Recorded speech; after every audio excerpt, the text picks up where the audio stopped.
Um, Whenever I'm doing a transfer, there's a few things I have to do when I'm transferring reel to reels. And one of the things with reel to reels is I don't know if this is forward or backward. It could have been wound up over here and taken off, or somebody could have, after the recital, they may have rewound it back onto the reel like it's supposed to be, so heads out as opposed to tails out. But I don't know until I start playing it. So before I can do any transfers, I have to like play through it a little bit and find out if I'm on the front end, the back end, if it's forward or backwards. They may have recorded it, flipped it over, and recorded it on the other side, just like the cassette decks were. But as you can see, it's not in a cassette; it's out in the open. So most of the times, the same person was recording all of these, I believe, Tim Barrington, and he took very good precautions in doing everything a very orderly way. But people have since checked these things out and rewound them and moved them around, so you never know what you're going to get. It goes quick. Sometimes it doesn't go at all. So here we are today trying to find out. So step number one is putting it on here. This one, the reel has been bounced around a whole lot, so if you hear that, rather than being neatly wound up, it's all over the place. So before I can even listen to it and play it back, I need to unwind it and then rewind it back onto the reel again. So it can be quite a procedure.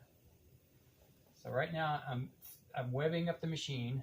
I'm going to turn that down because that is cranked way up.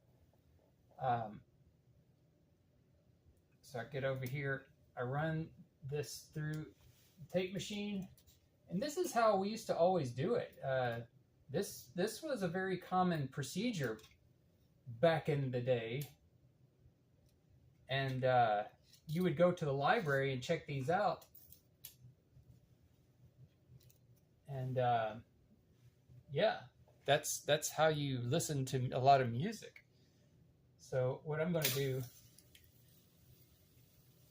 is wind it all over to this reel, and once it's done, I'm going to rewind it back onto this reel and then play it through and see what we have. Now, a lot of times when it's running through there,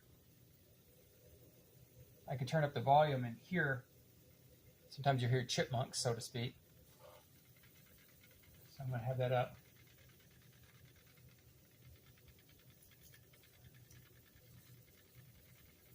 Nothing to do but wait.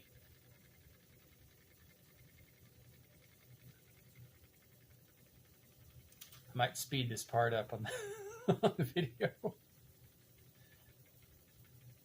I don't know how well you can see from there, but right now the tape is wound down to here. This one's getting smaller and smaller. This one's getting bigger and bigger.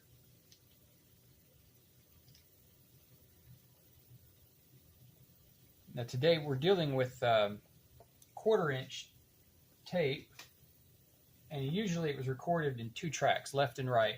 But these types of machines could record 4 tracks.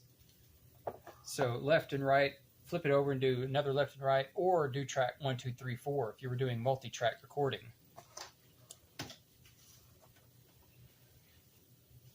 So you can really see now it's gotten down here.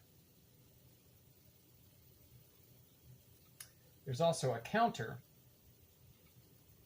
and this is basically, I guess it's the revolutions of the hub. It doesn't tell you anything about how much tape is unwound, because more tape or less tape comes off depending on how deep you are into the winding. We're almost to the end.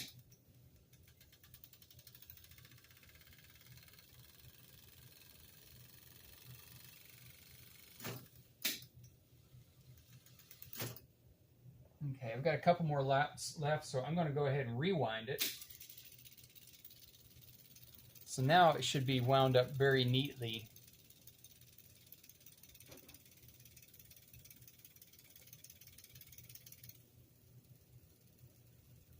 But as I was saying, this timer here, it's this counter is not really indicative of anything time wise, but it does let me know if I hit 0 when I loaded up the tape. I'll know when I'm getting close to the beginning of the tape again, to the reset point.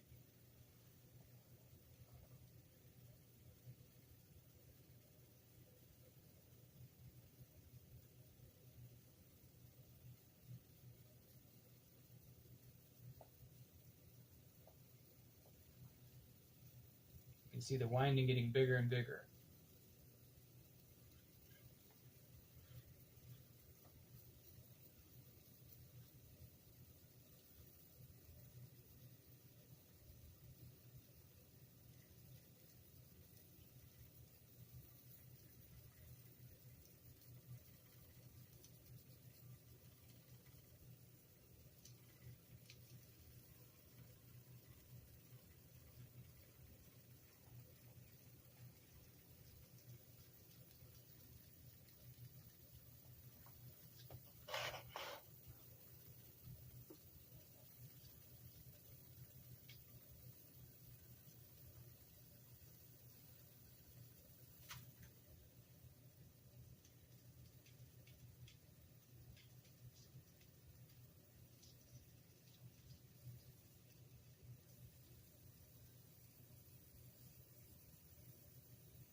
And I usually try to stop it as I get close to the end so that didn't come flying off too hastily. Sometimes it'll whip out and tear off the end, and then we lose a little bit of our leader.